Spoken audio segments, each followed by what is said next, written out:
لا مضل له ومن يضلله فلا هادي له ونشهد أن لا إله إلا الله وحده لا شريك له ونشهد أن محمدا عبده ورسوله أما بعد فأعوذ بالله من الشيطان الرجيم بسم الله الرحمن الرحيم يا أيها الذين آمنوا استعينوا بالصبر والصلاة إن الله مع الصابرين وقال الله تبارك وتعالى في مقام آخر أمن يجيب المضطر إذا دعاه ويكشف السوء ويجعلكم خلفاء الأرض أإله مع الله قليلا ما تذكرون صدق اللہ العظیم۔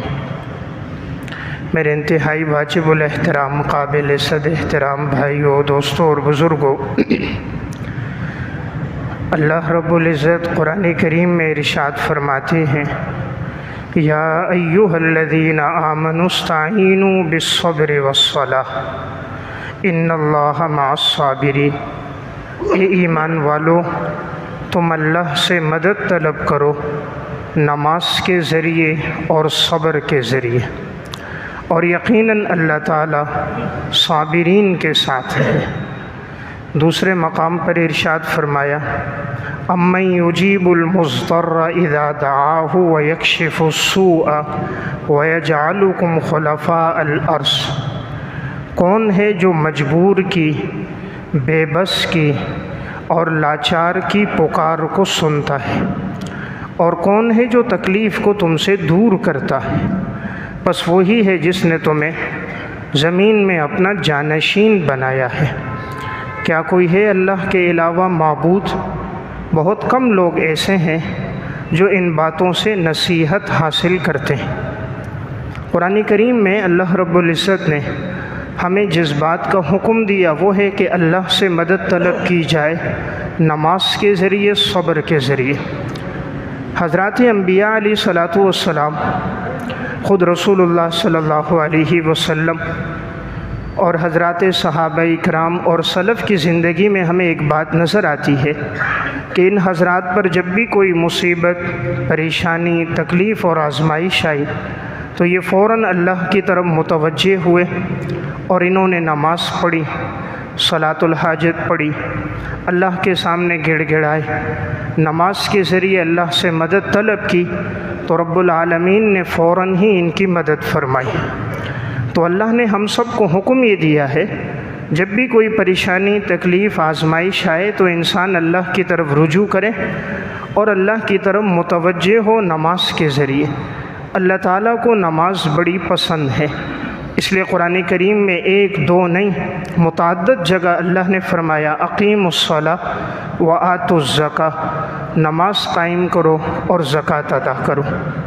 اور اللہ تعالیٰ نے رزق کو بھی نماز کے ساتھ جوڑا، وَأْمُرْ أَهْلَكَ بِالصَّلَاةِ وَاصْطَبِرْ عَلَيْهَا لَا نَسْأَلُكَ رِزْقًا نَحْنُ نَرْزُقُكَ وَالْعَاقِبَةُ لِلتَّقْوَىٰ۔ آپ حکم دیجئے اپنے گھر والوں کو، بیوی بچوں کو کہ وہ نماز کا اہتمام کریں اور نماز پہ جمے رہیں۔ ہم تم سے رزق نہیں مانگتے بلکہ ہم ہی تمہیں رزق عطا کریں گے، اور بہترین انجام تو پرہیزگاروں کے لیے۔ اتل ما اوحی الیک من الکتاب واقم الصلاۃ ان الصلاۃ تنہی عن الفحشاء والمنکر ولذکر اللہ اکبر۔ تلاوت کیجئے وہ جو آپ کی طرف وحی کی گئی ہے شریعت کے احکامات میں سے، قرآن کریم کی آپ تلاوت کیجئے، نماز قائم کیجئے۔ یقیناً نماز بے حیائی سے، برائی سے انسان کو روک دیتی ہے، اور اللہ کی یاد تو سب سے بڑھ کر ہے، اور انسان جو عمل کرتا ہے اللہ تعالیٰ فرماتے ہیں ہم تمہارے ہر عمل کو جانتے ہیں۔ خود رسول اللہ صلی اللہ علیہ وسلم پر جب کوئی مصیبت، تکلیف آتی تو آپ صلی اللہ علیہ وسلم فوراً نماز کی طرف آتے، یعنی نماز پڑھ کر اللہ سے مدد طلب کرتے۔ آپ صلی اللہ علیہ وسلم کے دور میں جب کسوف کا واقعہ ہوا، سورج گرہن ہوا، تو جاہلیت میں یہ سمجھا جاتا تھا کہ سورج گرہن کسی کی وفات پر، کسی بڑے حادثے پر، کسی بڑے آدمی کے مرنے پر ہے، تو آپ صلی اللہ علیہ وسلم مسجد آئے، آپ نے بڑی طویل کسوف کی نماز پڑھائی، لمبی قرات کی، بڑا طویل رکوع کیا، سجدہ فرمایا، اور اس وقت تک دعا کرتے رہے جب تک کہ سورج گرہن ختم نہیں ہوا۔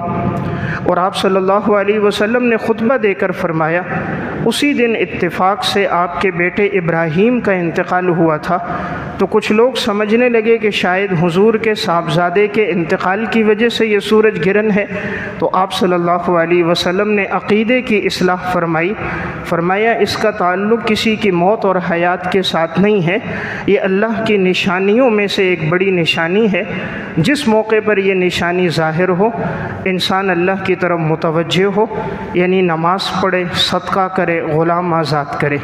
تو امام بخاری نے اس پر متعدد ابواب صحیح بخاری میں قائم کیے۔ تو میرا واقعہ سنانے کا مقصد قرآن کریم ہمیں بتا رہا ہے جب بھی پریشانی آئے اللہ کی طرف رجوع ہو، نماز کے ذریعے مدد ہو۔ آج دیکھنے میں آ رہا ہے 95% مسلمان نماز سے غافل ہیں۔ اللہ تعالیٰ نے موقع دیا، میں تقریباً 11-12 دن سفر پہ تھا، تو پنجاب کے مختلف علاقوں میں اللہ نے توفیق دی بیانات کرنے کی، تو جہاں کہیں جانا ہوا تو اکثر دیکھا ہے مسجد ویران ہے۔ لاہور میں نظر آتا تھا بازار بھرے ہوئے تھے، سڑکیں بھری ہوئی تھیں، ٹریفک کے لیے راستہ ملنا بازار میں مشکل ہوتا تھا، لیکن جب کسی مسجد میں جانا ہوتا 1-2 صفوں کے علاوہ نمازی نظر نہیں آتے تھے۔ یہی حال شیخو پورہ میں، گجرانوالہ میں، جناب نگر میں، اور یہی حال ملتان میں، دیگر شہروں میں بھی تھا کہ نمازی بڑے کم نظر آئے۔ تو آج مسلمان نماز سے غافل ہے۔ آج جتنے مسائل ہیں، مصائب ہیں، اس کی بنیادی وجہ امت سے نماز ختم ہو گئی۔ حضرات صحابہ اور سلف میں نماز تو نماز ہے، یہ لوگ تکبیر اولیٰ بھی نہیں چھوڑتے تھے۔ امام اعمش رحمۃ اللہ علیہ، امام ذہبی نے تذکرۃ الحفاظ میں لکھا، امام وکیع بن جراح فرماتے ہیں 70 سال ان سے تکبیر اولیٰ فوت نہیں ہوئی، 70 سال تکبیر اولیٰ فوت نہیں ہوئی۔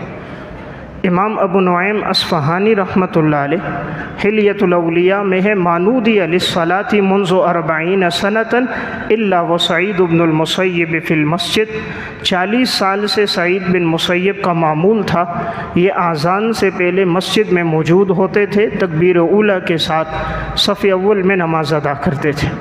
تو میں عرض کر رہا ہوں سلف میں تو اتنا معمول رہا، لیکن افسوس کی بات آج ہمارے اندر یہ معمول نہیں ہے، نماز ہم نے چھوڑ دی۔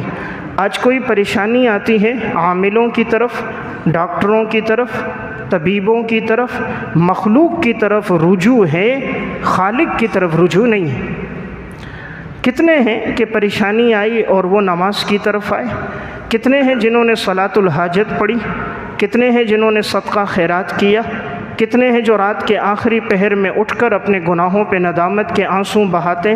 کتنے ہیں جو مصیبت کے بعد تلاوت کا اہتمام کرتے ہیں، ان کی زبانیں ذکر الہی سے تر ہوتی ہیں؟ کتنے ہیں جو معصیت کی زندگی کو چھوڑ دیتے ہیں، گناہوں سے باز آ جاتے ہیں، اپنے طرز زندگی کو تبدیل کر دیتے ہیں؟ الا ماشاء اللہ بہت کم نظر آئیں گے، ورنہ جیسی زندگی چل رہی ہے انسان آگے چلتا جا رہا، احساس بھی نہیں ہو رہا کہ مجھ سے میرا رب ناراض ہے۔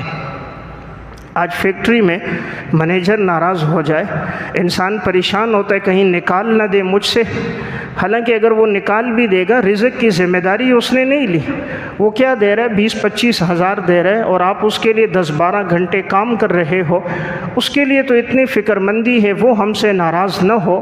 جس رب نے آنکھوں میں بینائی ڈالی، کانوں میں شنوائی ڈالی، زبان میں گویائی ڈالی، ہاتھوں میں پکڑنے کی صلاحیت دی، پاؤں میں چلنے کی طاقت ڈالی، دھڑکنے والا دل عطا فرمایا، فہم و فراست سمجھنے کے لیے دماغ عطا فرمایا، پورا نظام کائنات کا ہمارے لیے چلایا، اس کو راضی کرنے کی کتنی فکر ہے، اس کے احکامات کو پورا کرنے کی کتنی فکر ہے۔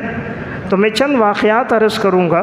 حضرات صحابہ سلف میں جب مصیبت آئی وہ نماز کی طرف آئے، اللہ سے مدد مانگی اور اللہ کا جو قرآن میں وعدہ ہے، اے ایمان والو تم اللہ سے مدد طلب کرو صبر اور نماز کے ذریعے، تو اللہ نے فوراً ہی ان کی مدد کی۔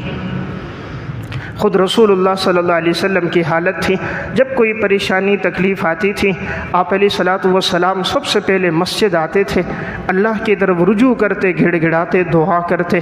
بدر کا موقع ہے، مسلمان 313 ہے، کفار 1000 ہے، ہر قسم کا اسلحہ ساز و سامان موجود ہے، مسلمانوں کے پاس ہتھیار بھی کم ہے۔ آپ علیہ الصلاۃ والسلام صحیح مسلم کی روایت میں اللہ کے سامنے بہت گڑ گڑائے، آپ بہت روئے، اللہ سے دعا کی کہ یا اللہ یہ ایک چھوٹی سی جماعت لے کر میں آیا ہوں، اگر آج یہ ہلاک ہو گئی تو روئے عرض پر عبادت کرنے والا کوئی نہیں ہوگا، مولا کریم تو مدد فرما۔ یہاں تک کہ حضرت ابو بکر صدیق رضی اللہ تعالیٰ عنہ کو بھی ترس آنے لگ گیا، فرمایا یا رسول اللہ بس کیجئے، اللہ کی مدد آئے گی۔ پھر آپ صلی اللہ علیہ وسلم جب باہر نکلے تو آپ نے فرمایا اب اللہ لشکروں کو شکست دے گا، اللہ کی نصرت اترے گی، تو اللہ نے 3000 فرشتے آسمان سے مدد کے لیے اتار دیے۔ تو میں عرض کر رہا ہوں رجوع اللہ تھا، اللہ کی طرف توجہ تھی، مسلمان کا قلبی تعلق تھا، اللہ رب العزت کی مدد آتی تھی۔ صحیح بخاری کی روایت ہے، حضرت ابراہیم علیہ الصلاۃ والسلام اپنی گھر والی حضرت سارہ کے ساتھ جا رہے، راستے میں جہاں سے گزر ہوا وہاں ایک ظالم بادشاہ تھا، اور وہ بدبخت اگر کوئی عورت حسین ہوتی تو وہ اس سے اپنی خواہش پوری کرتا۔ اللہ تعالیٰ نے حضرت سارہ کو بہت حسن و جمال عطا کیا تھا، تو اس ظالم بادشاہ کے کارندے حضرت سارہ کو لے کر بادشاہ کے پاس گئے۔ بادشاہ نے جب دیکھا تو اپنی خواہش پوری کرنے کے لیے بدبخت غلط ارادے سے حضرت سارہ کی طرف جانے لگا۔ حضرت سارہ نے کہا صبر کرو میں نماز پڑھتی ہوں، وضو کیا، 2 رکعت نماز پڑھی۔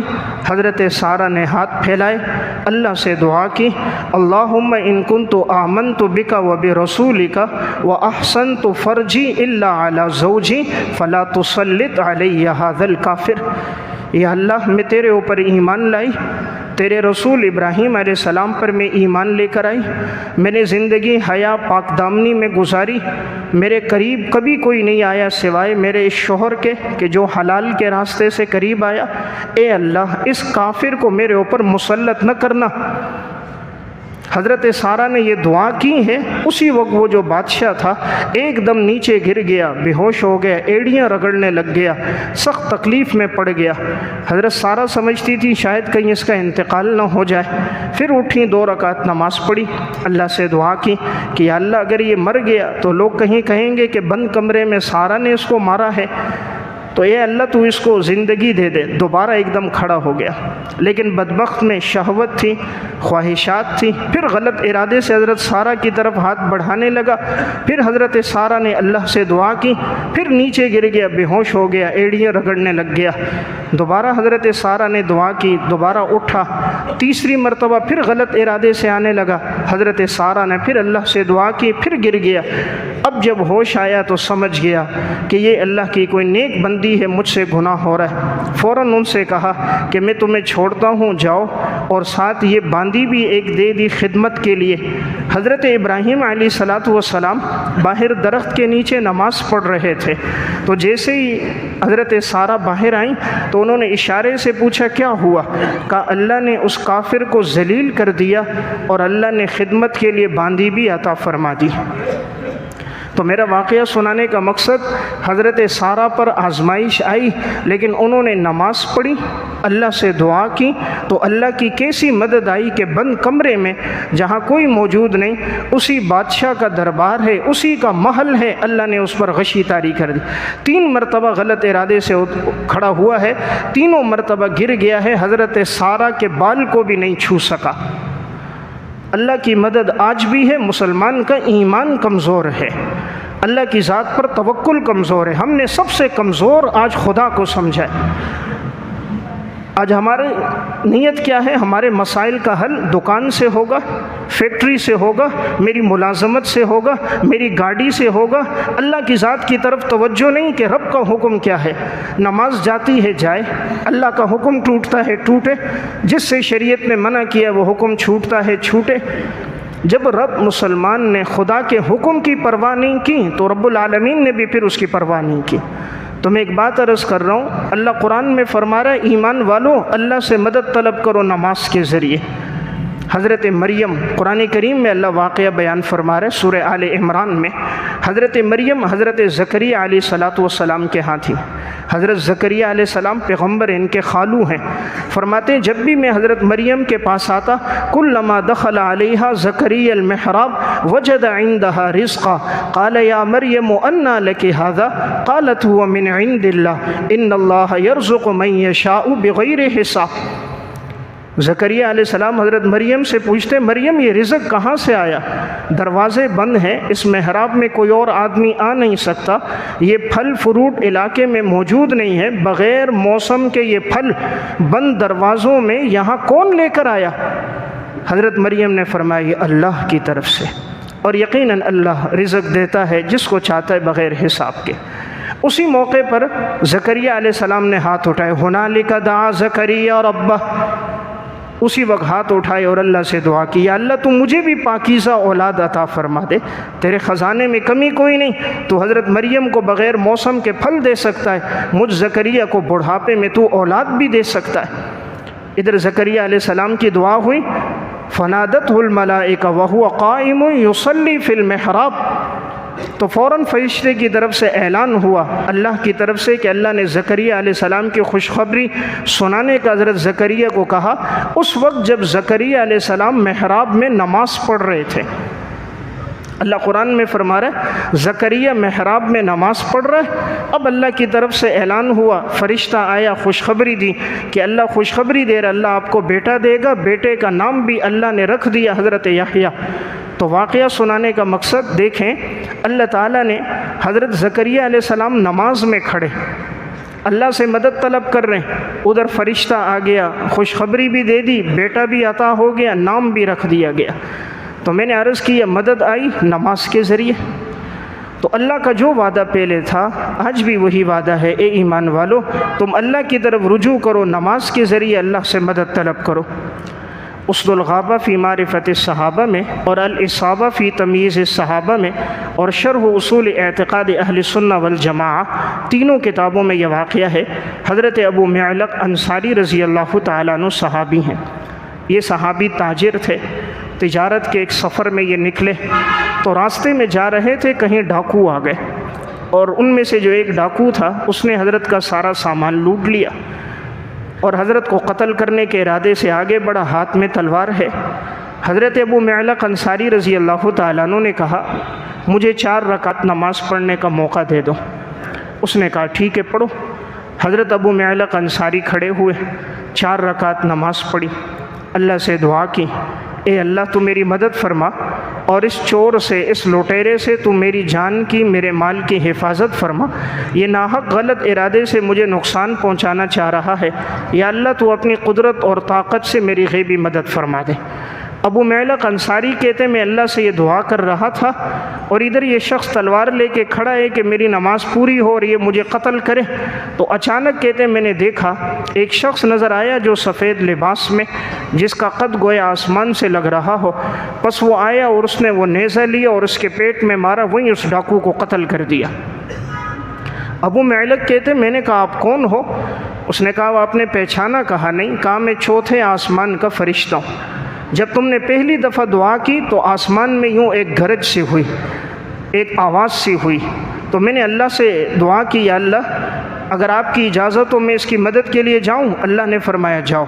تو کہا میں چوتھے آسمان کا فرشتہ ہوں، جب تم نے دعا کی اللہ کے سامنے گڑ گڑائے تو رب العالمین کا حکم ہوا میں تمہاری مدد کے لیے آیا۔ تو دیکھیں یہ ہے مدد نماز کے ذریعے۔ ادھر انہوں نے 4 رکعت نماز پڑھی، اللہ سے دعا کی، اللہ نے انسان کے ذریعے نہیں فرشتے کو اتار کر اللہ نے غیبی مدد فرما دی۔ تو میں ایک بات عرض کر رہا ہوں، اللہ قرآن میں یہ فرما رہا ہے یا ایھا الذین آمنوا استعینوا بالصبر والصلاۃ، ایمان والو اللہ سے مدد طلب کرنی ہے، نماز کے ذریعے مدد طلب کرو، صبر کے ذریعے کرو۔ اللہ کی جو مدد پہلے تھی رب العالمین کی وہ مدد آج بھی موجود ہے۔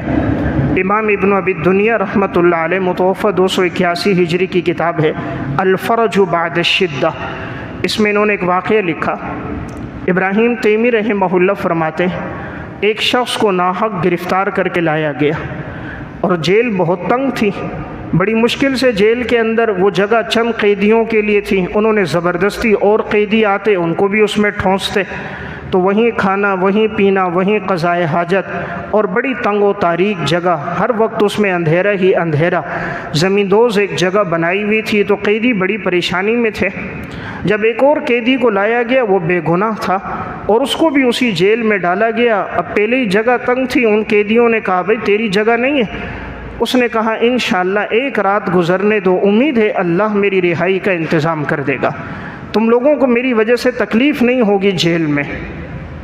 اب وہ جتنے قیدی تھے وہ کہتے ہیں، ہمیں حیرت ہو گئی کہ یہ کہہ رہا ہے ایک رات میں اللہ میری رہائی کا انتظام کر دے گا۔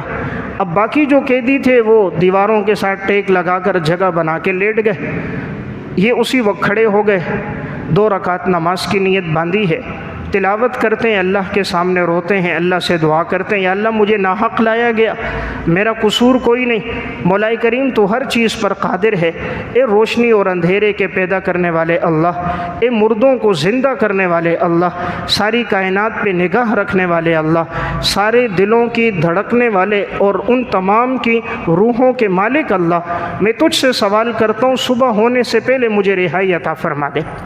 ادھر یہ اللہ کے سامنے رو رہے، ادھر وقت کا خلیفہ سویا ہوا ہے، وہ فوراً اٹھا اور اپنے خادم خاص کو حکم دیا، فلاں شخص اس نام کا جیل میں ہے اور اس کو بلاؤ اور اس کو فوراً ہی اس کو رہا کر دو۔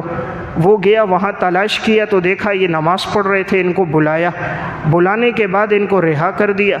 سارے قیدی پریشان ہو گئے کہ جو اس نے کہا تھا وہی ہوا، رات گزرنے سے پہلے پہلے اللہ نے اس کو رہائی دے دی، اور ہم اتنے عرصے سے جیل میں پڑے ہوئے، ہمارے لیے اب تک کوئی حکم نہیں آیا۔ اس سے پوچھا بھئی آخر بات کیا ہے؟ اس نے کہا تم اللہ کی اطاعت کرو، اللہ ہر مشکل میں تمہارا ساتھ دے گا، تم اللہ کی نافرمانی نہیں کرو، اللہ مصیبتوں سے تمہیں نکال دے گا۔ فرمایا الحمدللہ زندگی اطاعت میں گزری ہے، رب العالمین کی یہ مدد آ گئی۔ تو میں نے عرض کیا مدد آئی نماز کے ذریعے، وہ نماز پہ کھڑے ہوئے، اللہ سے دعا کی، رب العالمین نے فوراً ہی ان کی مدد فرما دی۔ تو اللہ کا وعدہ ہے نماز کے ساتھ مدد ہے۔ آج بھی اگر امت میں نماز آ جائے، مشکل میں انسان کا رجوع اللہ ہو جائے، اللہ کی جو مدد نصرت پہلے تھیں، آج بھی اللہ کی وہی مدد اور نصرت ہوگی۔ الفرج بعد الشدہ، یہ علامہ تنوخی رحمۃ اللہ علیہ کی بھی ایک کتاب ہے، جیسے امام ابن ابی دنیا کی ہے۔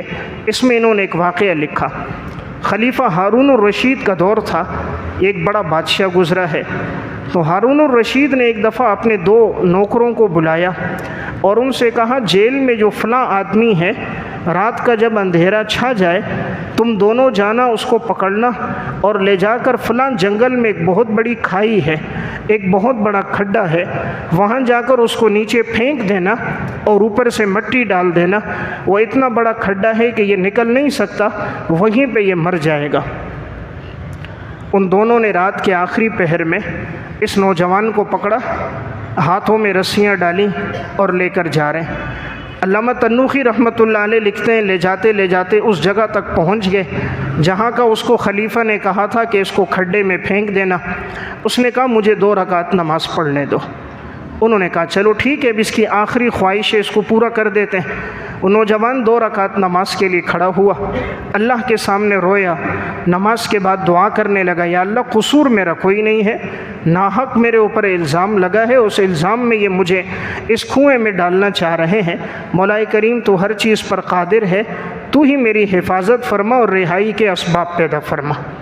علامہ تنوخی کہتے ہیں نوجوان دعا کر رہا تھا، اچانک تیز آندھی چلنا شروع ہو گئی، اتنی تیز آندھی تھی اور گرد و غبار اور مٹی اڑنا لگ گئی کہ یہ جو دونوں تھے یہ دونوں بالکل نیچے بیٹھ گئے، اور ہوا زیادہ تیز چلی تو یہ لوگ زمین پہ لیٹ گئے۔ اب ان کے ہاتھوں سے ان کی رسیاں چھوٹ گئیں، ان کو اپنی جان کی فکر ہوئی کہیں ہوا کے دباؤ سے ہم گھڑے میں نہ گر جائیں، تو یہ لوگ پیچھے کی طرف آ کے لیٹ گئے، ہوا رکے گی تو ہم اس کو پھینک دیں گے۔ وہ جو نوجوان تھا ہوا کا اس پر کوئی اثر نہیں تھا، اس نے اپنی رسیاں کھولی، وہیں سے اطمینان کے ساتھ نکل گیا۔ جب کافی دیر بعد ہوا کا دباؤ رکا، اب وہ دیکھ رہے ہیں دائیں بائیں وہ نوجوان کہاں ہے کہ ہم اس کو گھڑے میں پھینکیں، لیکن ان کو وہ کہیں بھی نظر نہ آیا۔ اب یہ پریشان ہو گئے، ہم ہارون الرشید سے کیا کہیں گے؟ اس نے تو کہا تھا اس کو گھڑے میں پھینکنا، اب وہ تو کہاں نکل گیا، ہمیں تو کوئی پتہ نہیں، یہ تو اچانک تیز آندھی چلی۔ کہا ہم جھوٹ نہیں بولیں گے، خلیفہ کے سامنے سچ ہی کہیں گے۔ یہ دونوں گئے بادشاہ کے پاس، صبح کہا کہ اس طرح ہم گئے تھے، رسیاں وہیں آج بھی پڑی ہوئی ہیں، آپ جا کر دیکھ سکتے ہو، لیکن اچانک تیز آندھی چلی۔ جب اس نے 2 رکعت نماز پڑھ کے اللہ سے یہ دعا کی، ہم اس کے الفاظ سن رہے تھے، یا اللہ میں بے گناہ ہوں، میرا قصور کوئی نہیں، مولا کریم تو ہر چیز پر قادر ہے، تو مجھے رہائی عطا فرما۔ کہا اس کی دعا پوری نہیں ہوئی تھی کہ آندھی آ گئی تھی، ہوا کا دباؤ تھا، تو ہم لوگ نیچے لیٹ گئے اپنی جان بچانے کے لیے۔ اس دوران ہوا کا اس پر کوئی اثر نہیں تھا، اور وہ بڑے اطمینان سے کہیں نکل گیا، ہمیں پتہ نہ چل سکا۔ بادشاہ نے کہا واقعی وہ بے گناہ ہوگا، ہمیں رپورٹ غلط ملی ہوگی، ہم تک جن آدمیوں نے بات پہنچائی غلط ہوگی، اللہ نے ان کو نئی زندگی دینی تھی، اللہ نے دے دی۔ فرمایا آج کے بعد تم بھی اسے اپنی دعاؤں میں یاد رکھو، میں بھی اسے اپنی دعاؤں میں یاد رکھوں گا۔ تو میں ایک بات عرض کر رہا ہوں، یہ ہے اللہ کی مدد۔ تو اللہ نے کہا نا نماز کے ذریعے مجھ سے مدد طلب کرو، تو وہ 2 رکعت نماز میں کھڑے ہوئے اللہ سے دعا کی۔ یہ زمین آسمان کا نظام تو اللہ کے تابع ہے، یہ سورج کا نکلنا، غروب ہو جانا، ہواؤں کا چلنا، جب اللہ کا امر ہوتا ہے کائنات کی ہر چیز اللہ کی اتباع کرتی ہے۔ تو ہوا کو اللہ نے حکم دیا، وہ نیچے گر پڑے، اللہ نے اسے رہائی عطا فرما دی۔ تو میں ایک بات عرض کر رہا ہوں، اللہ قرآن میں ہمیں یہ فرما رہا ہے یا ایھا الذین آمنوا استعینوا بالصبر والصلاۃ، ایمان والو اللہ سے مدد طلب کرو، نماز کے ذریعے مدد طلب کرو، صبر کے ذریعے مدد طلب کرو۔ علامہ تنوخی رحمۃ اللہ علیہ نے الفرج بعد الشدہ میں واقعہ لکھا، خلیفہ مہدی کا دور تھا۔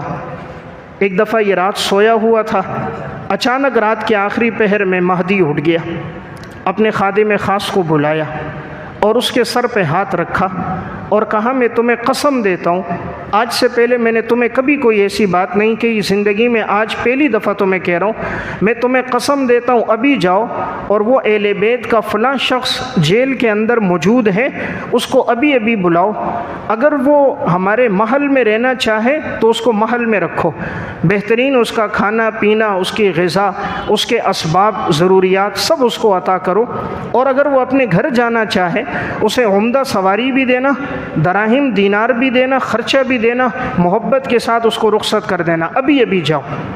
خادم نے مہدی سے کہا بادشاہ سلامت رات کا آخری پہر ہے، اگر صبح کی روشنی میں چلا جاؤں؟ کہا نہیں ابھی جاؤ۔ تو اس نے کہا ٹھیک ہے، اس نے ایک سواری گھوڑے کی ساتھ لے لی اور رات کے آخری پہر میں وہ جیل پہ پہنچا۔ جب پہنچا تو باقی سارے قیدی سوئے ہوئے تھے، اور جس کا نام لیا تھا وہ اہل بیت کے خاندان کا سید آدمی تھا، اور وہ اکیلا جیل میں نماز پڑھ رہا تھا، آنکھوں سے آنسو بہہ رہے تھے، باقی جیل میں سب سوئے ہوئے۔ یہ قریب جا کر بیٹھ گیا، جیسے بیٹھا اس نے اپنی نماز پوری کی۔ اس نے کہا مجھے خلیفہ مہدی نے بھیجا ہے، آپ کی مرضی، اگر آپ رہنا چاہو بادشاہ کے محل میں رہو، بادشاہ جو کھاتا پیتا ہے وہ آپ بھی کھاؤ گے، جو خرچہ چاہیے بادشاہ آپ کو دے گا، بہترین سواری آپ کی ہوگی، اور اگر آپ اپنے گھر والوں کے پاس جانا چاہو تو یہ میں سب سے قیمتی اور مہنگی سواری، سب سے اچھی نسل کا گھوڑا لے کر آیا ہوں، یہ میں تمہیں دیتا ہوں، تم اپنے گھر چلے جاؤ، اور یہ دراہم دینار کپڑے زادِ راہ یہ بھی ساتھ لے کے جاؤ، تمہاری مرضی ہے۔ اس نے کہا میں بادشاہ کے پاس نہیں رہنا چاہتا، میں اپنے گھر جانا چاہتا ہوں، اپنے بیوی بچوں کے پاس میں جانا چاہتا ہوں، میرے والدین میرے انتظار میں ہوں گے۔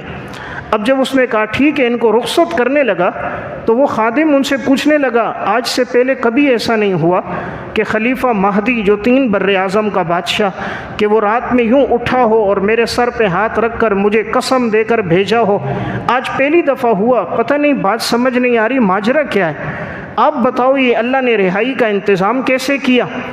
اس نوجوان نے کہا رات میں سونے سے پہلے میں نوافل پڑھتا رہا، اللہ سے دعا کرتا رہا، پھر مجھے نیند آنے لگی، میں لیٹ گیا، خواب میں نبی اکرم صلی اللہ علیہ وسلم کی زیارت ہوئی، رسول اللہ صلی اللہ علیہ وسلم نے فرمایا اٹھو اب 2 رکعت نماز پڑھو اور اللہ سے دعا کرو اور میرے اوپر درود و سلام پڑھو، امید ہے اللہ صبح ہونے سے پہلے تمہیں رہائی عطا فرما دے گا۔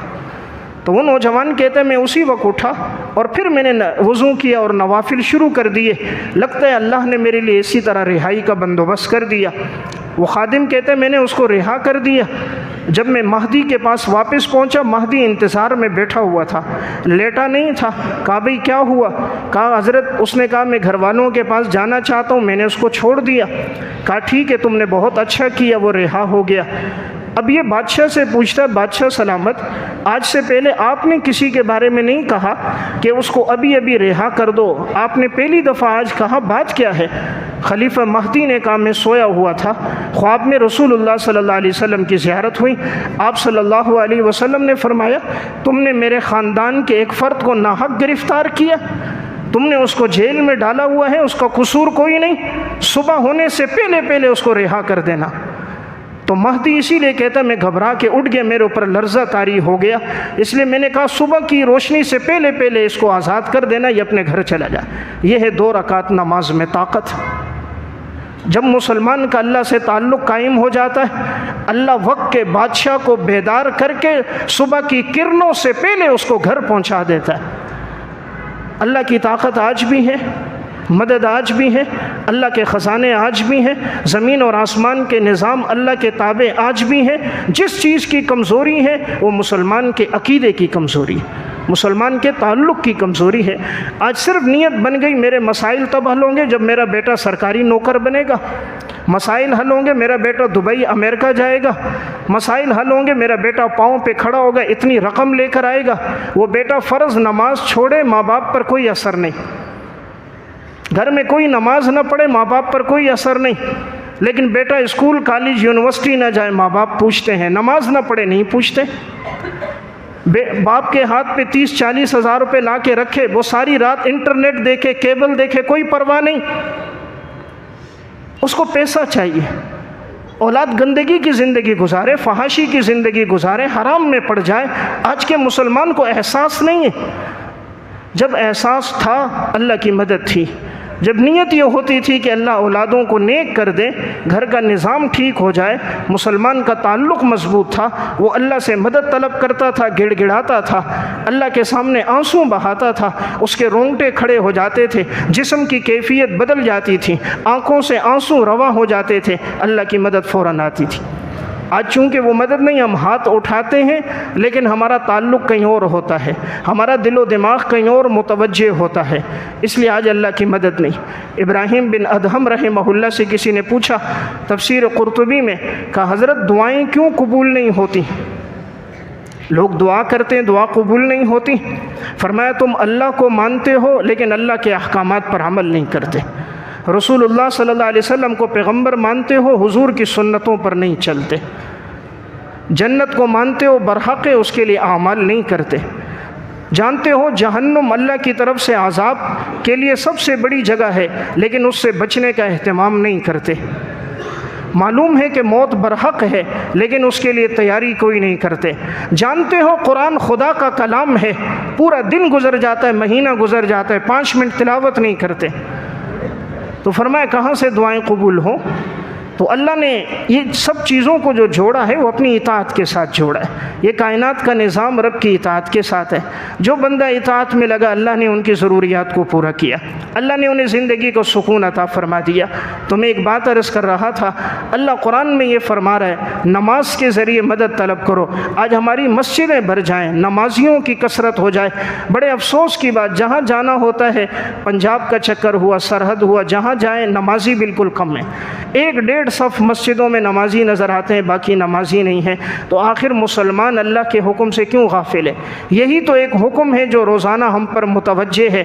زکوٰۃ تو سال میں 1 دفعہ، وہ بھی مالداروں پر، حج زندگی میں 1 دفعہ، روزہ سال میں 1 دفعہ، کلمہ تو ابتدا میں پڑھ لیا، ایک ہی حکم ہے نماز جو ہر دن ہے۔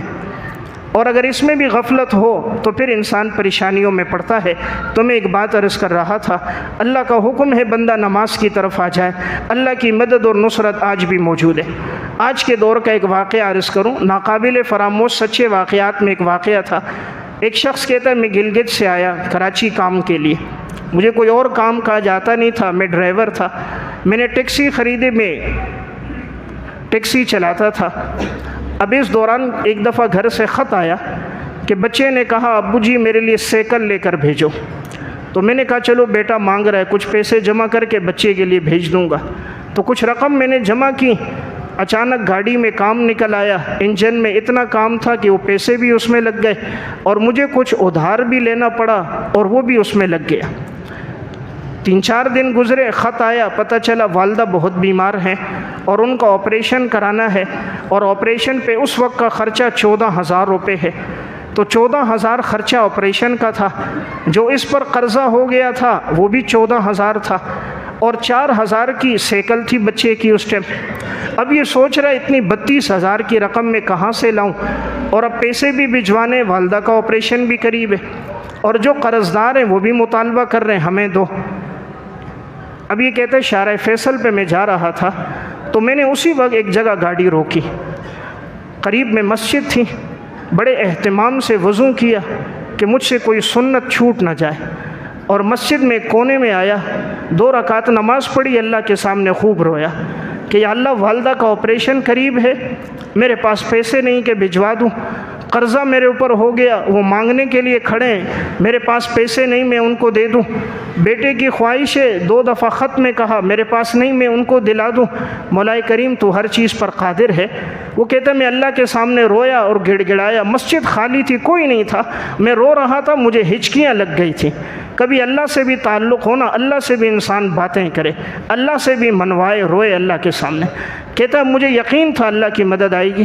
میں مسجد سے باہر نکلا تو کہتے ہیں شارع فیصل ہی پر ایک دفتر سے ایک آدمی نکلا، وہ غیر مسلم تھا، تو اس کو ایئرپورٹ جانا تھا، تو اس نے مجھے ہاتھ سے اشارہ کیا، میں آ گیا، کہا مجھے ایئرپورٹ پہنچاؤ اور جلدی پہنچاؤ کہ فلائٹ جا رہی ہے۔ کہا وہ میری زبان نہیں سمجھتا تھا اور مجھے انگریزی نہیں آتی تھی، وہ مجھے انگریزی میں کہہ رہا تھا کتنے پیسے لوگے، تو کہہ رہا میں نے اس کو اشاروں سے سمجھا 150 روپے لوں گا، 150 آپ سے لوں گا۔ اس نے کہا ٹھیک ہے۔ اب وہ اس کو انگریزی میں کہہ رہے جلدی لے کے جا، تو یہ اشاروں سے بات سمجھ گیا۔ کہتے ہیں میں گاڑی تیز لے کر گیا اور اس کو ایئرپورٹ پہنچا دیا۔ جیسے ہی وہ پہنچا، ابھی فلائٹ میں ٹائم تھا، بڑا خوش ہو گیا، اپنے جیب میں ہاتھ ڈالے، جتنے ڈالر تھے وہ سارے نکالے اور مجھے دے دیے۔ میں نے کہا نہیں اتنے نہیں بنتے، کہا نہیں کوئی مسئلہ نہیں، فلائٹ مجھ سے نہیں نکلی، سارے ڈالر جو جیب میں تھے نکال کر مجھے دے دیے، وہ چلا گیا۔ کہتے میں آیا کہ اس کو چینج کرواؤں، جب میں نے چینج کیے تو وہ پورے 32,000 روپے تھے، یعنی جتنے اس کو ضرورت تھے، 14,000 والدہ کے لیے، 14,000 قرضے کے لیے، 4,000 اپنے بچے کے لیے، جتنی رقم کی ضرورت تھی، ادھر 2 رکعت نماز پڑھی، ادھر اللہ نے مسئلہ حل کروا دیا۔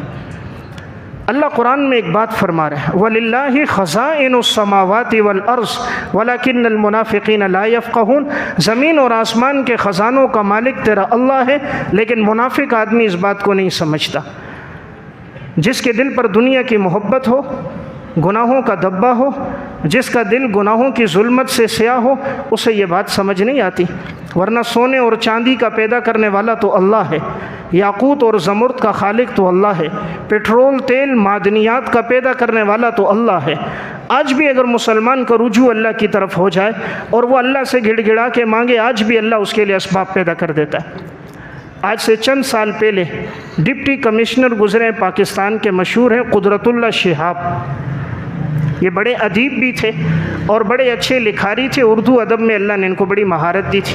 انہوں نے اپنی زندگی پہ ایک کتاب لکھی، شہاب نامہ، قدرت اللہ شہاب نے شہاب نامہ لکھی۔ اس میں اس نے واقعہ لکھا، کہا ایک دفعہ ایسا ہوا کہ میں اپنے دفتر کے اندر کام کر رہا تھا، ایک بڑا نیک پرہیزگار سا آدمی آیا اور وہ اسکول ٹیچر تھا، رحمت الہی اس کا نام تھا۔ وہ میرے پاس آیا اور اس نے آ کر کہا کہ میں نے خواب دیکھا ہے، خواب میں مجھے رسول اللہ صلی اللہ علیہ وسلم نے فرمایا تھا کہ تم قدرت اللہ کے پاس جاؤ، اس سے کہو وہ تمہیں زمین دے دے گا۔ اس شخص پر حالات ایسے تھے کہ اس کے پاس زمین نہیں تھی، اپنا گھر بنانے کے لیے بھی نہیں تھی اور کھیتی باڑی کے لیے بھی نہیں تھی، 3 بیٹیاں اس کی جوان تھیں، اور اس کا ارادہ تھا کہ میں اللہ کا گھر دیکھوں، میں حج کے لیے سفر بھی کروں۔ تو یہ رات تہجد میں اٹھتا، یہ بھی اور اس کی بیوی بھی، رحمت الہی کی، دونوں میاں بیوی تہجد میں اٹھتے اللہ سے مانگتے تھے، مولا کریم تیرے خزانے میں کمی کوئی نہیں، تو ہمارے لیے گھر کا بھی انتظام کر دے، زمین بھی عطا فرما دے کہ ہم اس میں کھیتی باڑی کریں، اتنا دے دے کہ بچیوں کی شادی بھی ہو جائے، مولا کریم تو ہمیں حج بھی کرا دے۔ 3 دن یہ میاں بیوی رات اٹھے ہیں، اللہ سے دعا کی ہے، اللہ کے سامنے گڑ گڑائے ہیں۔ تو یہ رحمت الہی اب قدرتاللہ شہاب کو اپنا خواب سنا رہا ہے۔ کہا تیسرے دن جب میں سویا تھا تو مجھے رسول اللہ صلی اللہ علیہ وسلم کی زیارت ہوئی تھی۔ انہوں نے کہا جاؤ قدرت اللہ سے کہہ دینا وہ تمہیں زمین الاٹ کر دے گا، اسی میں تم اپنا کام کاج شروع کر دینا، اللہ اس میں برکتیں عطا فرمائے گا۔ اب یہ رحمت الہی کہتے ہیں جب میں قدرت اللہ شہاب کے پاس آیا اور میں نے اس سے یہ بات کی، وہ کہتے ہیں میرے دل میں آیا ہو سکتا ہے یہ خواب جھوٹا سنا رہا ہو۔ تو میں نے کہا کہیں ایسا تو نہیں آپ جھوٹ بول رہے ہو؟ تو وہ جو رحمت الہی تھا اس کی آنکھوں میں آنسو آ گئے، کہنے لگا قدرت اللہ اگر میں جھوٹ بولتا اپنے اوپر بولتا، اللہ کے رسول پہ کبھی جھوٹ نہیں بول سکتا۔ ٹھیک ہے جھوٹی قسم کھا سکتا ہوں، گناہ گار ہوں، لیکن امام الانبیاء کا نام لے کر میں جھوٹ نہیں بول سکتا۔ وہی تو ایک سہارا ہے محشر کے میدان میں ہمارے لیے شفاعت کا، تو میں دنیا کی خاطر رسول اللہ صلی اللہ علیہ وسلم کے نام کو غلط استعمال کروں؟ قدرت اللہ کہتے ہیں مجھے یقین ہو گیا یہ آدمی سچ کہہ رہا ہے۔ میں نے اس سے کہا تم چند دنوں کے بعد آنا، میں اچھی زمین تمہارے لیے انتخاب کر کے وہ تمہیں دے دوں گا، تم اس میں کھیتی باڑی کرو جب تک تمہیں ضرورت ہو۔ اس وقت یہ اجازت تھی کہ بنجر زمین کسی کو اگر دینے کے لیے دی جاتی تو ڈپٹی کمشنر دے سکتا تھا۔ انہوں نے اس کو 3 دن کے بعد بلایا اور ایک اچھی جگہ کا انتخاب کر کے 8 مربع زمین اور ارد گرد کی زمین اس کو الاٹ کر دی اور کاغذوں پہ لکھ کے دے دیا کہ یہ تمہارے پاس ہے، تم اپنے استعمال میں لے کر آؤ۔ کہتے ہیں میں نے اس کو دے دی، مجھے بڑا اطمینان ہوا کہ میں نے اس کے ساتھ ایک تعاون کیا۔ 9 سال کے بعد قدرت اللہ شہاب کہتا ہے میں دفتر میں تھا اور ایک ڈاک آئی اور انہوں نے کہا یہ ڈاک آپ کے نام پر ہے۔ کہتے ہیں جب میں نے ڈاک کو کھولا تو اس کے اندر وہی سارے کاغذات تھے جو کاغذات میں نے وہ اسکول ٹیچر رحمت الہی کو دیے تھے اور میں نے زمین ان کے نام پہ الاٹ کی تھی، وہ سارے کاغذات تھے اس میں، اور ایک خط لکھا ہوا تھا۔ خط تھا کہ آپ نے ہمیں زمین دی تھی، ہم اس میں کھیتی باڑی کرتے رہے، اللہ نے اتنی برکتیں عطا فرمائی کہ میں نے اپنا گھر بھی بنا دیا، میں نے اپنی 3 بچیوں کی شادی بھی کر دی، اور الحمدللہ ہم میاں بیوی حج پہ بھی چلے گئے، اور اللہ نے اب اتنا عطا فرما دیا، اب ہمارا ذاتی گھر موجود ہے، اب مجھے اس زمین کی ضرورت نہیں ہے۔ تو یہ وہ جو آپ نے مجھے زمین الاٹ کی تھی میں وہ کاغذات آپ کی طرف واپس بھیج رہا ہوں، اگر کوئی اور ضرورت مند ہو تو اسے آپ دے دینا۔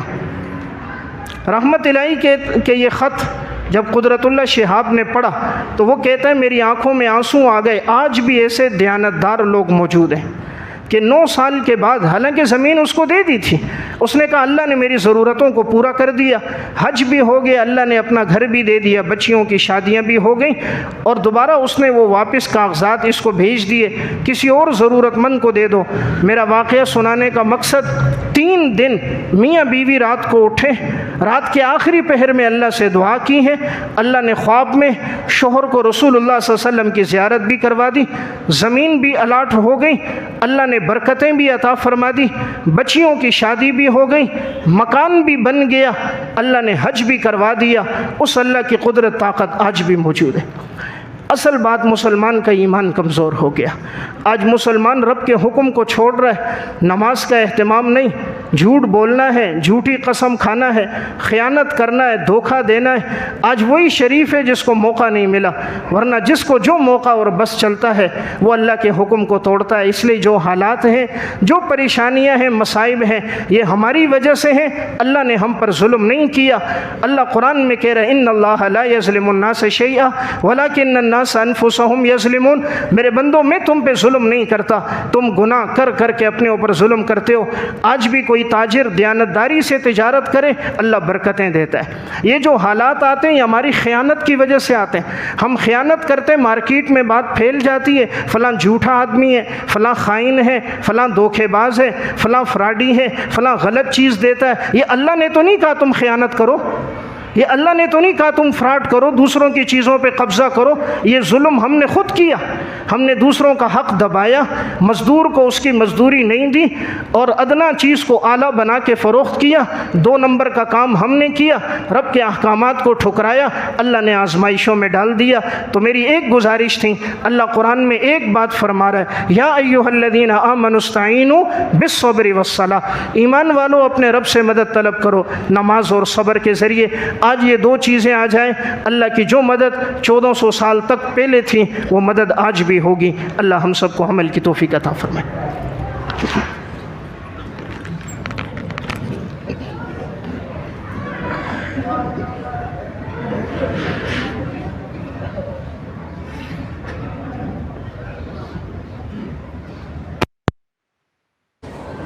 مضل له ومن يضلله